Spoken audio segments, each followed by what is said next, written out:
Hi guys, welcome to the Tech and Relationship series of the Love and Life Matters, where we keep it real and raw on matters that concerns love and life in general. So in this series, we are going to be talking about how technology has reshaped the way we connect, the way we love, and the way we live. Yes, and in the last episode, we spoke about the swipe life, but in this episode, we'll be talking about the swipe fatigue. Yeah, the swipe fatigue. You know how it is like the whole swipe life thing, the whole swipe, how it can get so exhausting, how it gets so draining and tiring, right? Exactly. It's like having too many options, but then at the end of the day, you don't really have meaningful connections from those swipes or the dating apps. At the end of the day, you don't pick, you don't see what you want, and it just drains you. It wears you off, and you get tired and exhausted. My name is Joy Raymond. And my name is David, your co-host. So let's dive into it right now. Let's talk about what swipe fatigue means. When somebody hears swipe fatigue, like what does it really mean? Yeah, I think swipe fatigue would be that constant search using your digital apps or your dating apps to actually find meaningful connections, because we made it clear that the real reason why we use the dating apps is actually to find connections, but the swipe fatigue happens over a period of time where you have too many options, too many swipes, and at the end of the day, you're not really finding or getting that meaningful connections that you're looking for. Let's take, for example, you have you go for a buffet, and then you have a big table, lots of foods or options available to you, but then at first it's very good, like it's like a great table, you want everything. Should I try this or should I try that? By the end of the day, it gets exhausting because you don't really get to pick what you think would have actually satisfied. And it's also something the psychologists call the choice overload. When you have multiple options, that picking out what you want becomes an issue. It becomes exhausting and tiring for you, that you do not want to even pick again. You're just swiping, and that thing can actually be really exhausting. Yes, take for instance, you have a table of buffet, and then you have so many options, and then at first it's like a great sight. You're excited because you have the chicken, you have the rice, you have everything, you have the juice, and then at the end of the day, you end up not even eating everything or not even taking any at all, and then you're frustrated or tired of everything. You might even get confused of what to pick. It's just like when you want to see a movie when you're eating. The part of trying to select the movie you'd want to see is tiring, and you see, you just be, especially when you go on some sites to watch movies, you just be scrolling and let me watch this one, let me not watch this one. Before you know what's that, your food is already getting cold and you're already getting tired, and also that process, choice overload, can actually get really exhausting and tiring. Now that's the real swipe fatigue.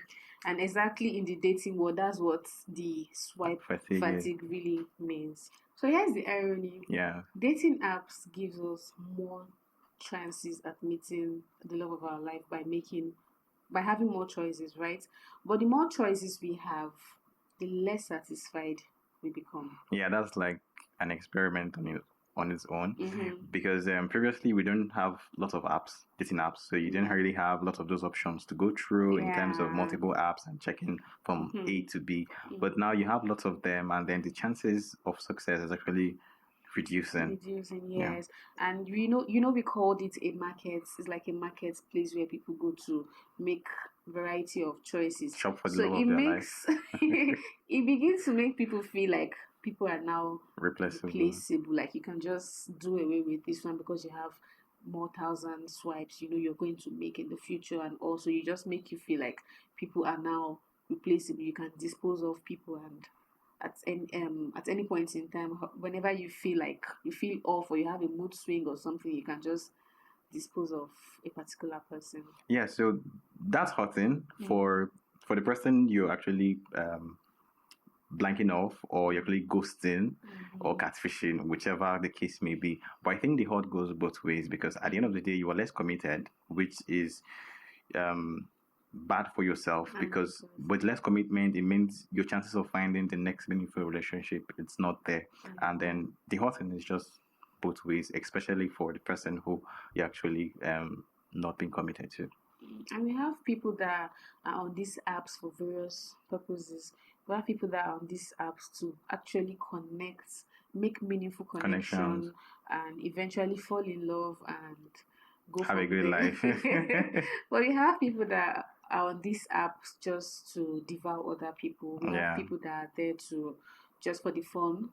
We have people that are there for the knacks. We have people that are there to make money. We have people that are there to dupe people and just hurt other people. So Yeah. people are on these apps, these dating apps for Several various. reasons.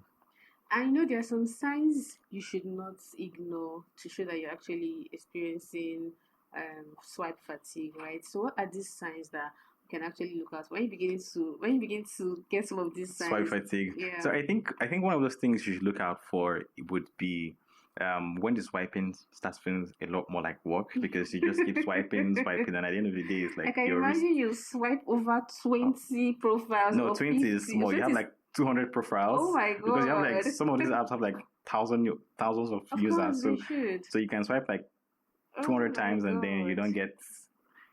Turns you into a traffic warden inside your own sitting room or somewhere or wherever you are. And then that's one part of it. And then the other is you feel more or less like the conversations are no more meaningful, or whoever you've been conversing with, or you're trying to match or make connection with, the conversation is not really there, so it's not interested in you.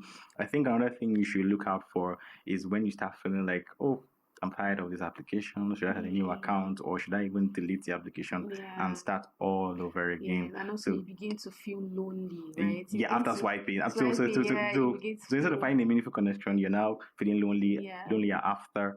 Instead of it to connect, you're disconnecting. Yeah, disconnecting. So, and then also the part of deleting and re-downloading the app, it might be like, let me change my picture. Maybe they don't like my first picture. Yes, and then let me that's change where my the username. catfishing actually comes in. Yeah, unknowingly. They don't like this my picture. Let me use my sister. Or let me go online and look for a fine girl or a fine boy. Oh my god. Okay. So now, how can we actually deal with this swipe fatigue? Because I know that, of course, there should be a way out. It's not the end. Of course, it's not doom. So now that we know how the swipe fatigue, we know the signs of swipe fatigue, and then it can actually happen. Yes. So I think the very first thing we need to do is actually take a break, because with everything we do in life, we need to actually take a break and then pause and reevaluate while we're there. So you could actually take a break, and possibly even deleting the app could actually be an option while you're evaluating your options of, okay, how do I set up my profile to actually find what I'm looking for without having a swipe fatigue. So I think taking a break, deleting the app, and then you come back refreshed. So you're re-energized to actually find a meaningful connection. And you're coming back refreshed. I like that, because you're coming back, okay, this time around, I feel like another thing you can do is setting boundaries. Yes. You set your boundaries. You know that I do not want to do this. I want this. I don't want this. And you give yourself time, maybe 10 minutes of swiping a day. You should not just spend hours there on the app swiping. So you just give yourself like, okay, let me go to the dating world today for 10 minutes. And you just swipe for 10 minutes and you take a break. You do some other things. That's like setting boundaries. So like I said initially, when you take a break, you have to evaluate yourself. So that means you're coming back with a new sense of purpose. So at this point, you should be intentional of what you're looking out for. So aside setting your goals and all of that, of what your expectation is, now you can see them for yourself. Yes. So when you see them, or when you see a profile, you'll be sure if this person actually have the physical attribute I'm looking for before you even start a conversation. And then when you start the conversation, you also see, okay, what red flags are there, and then how to actually navigate. And also don't forget, we should not leave out the place of offline. This dating, we said this digital space or different world. Let's not disconnect from the real life, which is offline. You can actually meet people, join communities, go for events, hangouts. Yes, we meet people every day. You go out to maybe your place of worship, you go out to events, try to attend events. There's this thing about connection, networking with people. Yes, when you go out, it's not just to be. I used to be like that before, because I when I go out, I just like to just go and do what I'm there for. Yeah. Until I learned the power of networking and connecting with people. It actually goes a long way. Yeah. So I think now the bigger picture there now is understanding what technology actually is. Technology, from a dating app perspective, it's ought to be a tool for meeting new people, but then we should not forget the essence of genuine connections that we have when we meet people in the physical space. Yes, apps should be like a door you walk through. It's not the entire house, right? Yeah. It's like a passage, you go in there and then you build or you grow from there. Okay, so if you feel you're having the swipe fatigue at this point, or at any point while using dating app, I think it's at that point you tell yourself, okay, maybe you need to make a shift, like we just suggested. You need to take a break, and then at the end of the day, you come back repurposed and then re-energize, actually do some meaningful swipes and get some meaningful connections at the end. Meaningful connections, especially I like the part of the comeback. The comeback is the win. Yes, yeah. You're coming back you're not coming back like the way you were before. You're coming back to make meaningful connections. Yeah. So if you're feeling like you're having a swipe fatigue, I think you're not alone in that feeling, because it actually happens a lot to quite a number of people. Then we've got to understand that, okay, what we need to do at this point, actually take a break, delete the app or take a break, whichever works for you, but just take a break and then reevaluate the purpose or the essence of you actually meeting people using a dating app, so that when you come back, you are re-energized to do that. Yes, I like the part of the comeback, because we are now leaving and let's not forget the part of the offline world. Let's not get so meeting people physically. Yes, don't get engrossed in the online space that you forget you have a life out there, that there are real people that you can actually meet on the way you talk to them in places you go to. And also, let's not leave that part out. Yes, then ultimately I think we should have this in the back of our mind, knowing that, okay, technology as related to dating apps, it's just a tool, and the tool should mostly be used for good at all times. But then if you feel that way, then you should also consider the fact that having meaningful connections with physical people is actually the best thing that would happen. So if you're feeling like you're having a swipe fatigue, remember that you're not alone in this, and then we've all gone through it at some point, and then what we needed to do was actually take a break and then come back feeling better to enter into the dating world or the dating app. So don't forget that we have an offline world apart from the online world. Don't forget that you can actually connect with people physically, not necessarily only online. You can connect with people physically. You can meet people, build up a connection, and grow with them.